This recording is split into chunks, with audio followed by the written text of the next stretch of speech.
Hi everyone, it's Miss Patty. Thank you for signing up for the Fall Memory Maker at home. This month we're going to be making a DIY superhero cape. So everybody's going to come in and pick up a cape. We have two sizes. I have a few small ones for toddlers. So I would say if you're around the age 2, just so it's not hanging on the ground. And anyone over 3 can pick up the larger size, which is what I have the most of.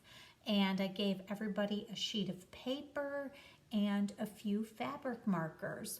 If you were lucky enough to be in the last Fall Memory Maker, which was the Rocket Wind Spinner, I had mentioned to hang on to those fabric markers. So if so, you should have 2 from that, and you'll have 2 from this one. They look like regular Crayola markers, but these fabric markers work a little bit better on the fabric. They don't bleed quite as much. They're a little more expensive, so I would always package these up, parents, and maybe set these aside with some more special supplies that you want to save. Our next Fall Memory Maker won't be until February, and this would be something you could use the fabric markers for then. We're going to be making a Valentine bag, and we're going to make a heart design with poncholism. So I will be giving everybody some paint and a Q-tip that we can do some dot art, but it's always fun to take the fabric marker if you want, and you can write their name or their initials in the center of the heart or at the bottom of the bag. So save these markers. Now, as far as you'll see here, I have my design, and I traced this, and I used a bunch of markers. So since I can only give everybody a couple fabric markers, you can trace with a Sharpie if you need something else at home. Really, for coloring in, you can use the Crayola markers. The fabric markers and Sharpies just bleed a little less. So we can let the kids do their design, and you can always come back and trace a little bit more. I know everybody has different rules about what supplies they let the kids have at home. So use what you have. You do not need to go out and buy anything special. But for this cape, it would be great if you need to use this for part of your Halloween costume, or maybe you just want to be a superhero every day at home, and this is going to be part of your dress-up costume that you're going to wear at home when you're playing. And that is fine too. So let me show you what you can do so you can get this professional looking design on your child's cape. So I am going to show you with the toddler size. Has a nice Velcro to go around the neck and a collar. And for designing, all you're going to do is take it and spread it out. Everybody has a blank sheet of paper that you can put underneath. So what you can do is give your children regular markers. They can make a design of their own on this page, and then you put it underneath and you trace it. So let me give you an example, and I'm going to have these at the desk when you pick up.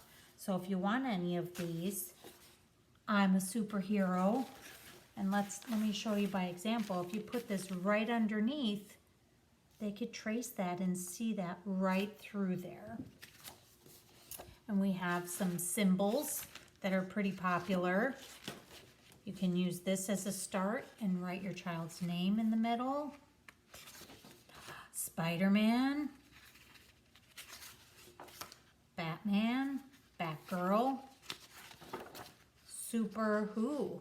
Maybe write your name in there. So there's lots of symbols you can use. I want to give you one more idea. Maybe your kids have a favorite coloring book. I like this one because it has lots of fun designs. So let me pick a page, and maybe you just want part of it.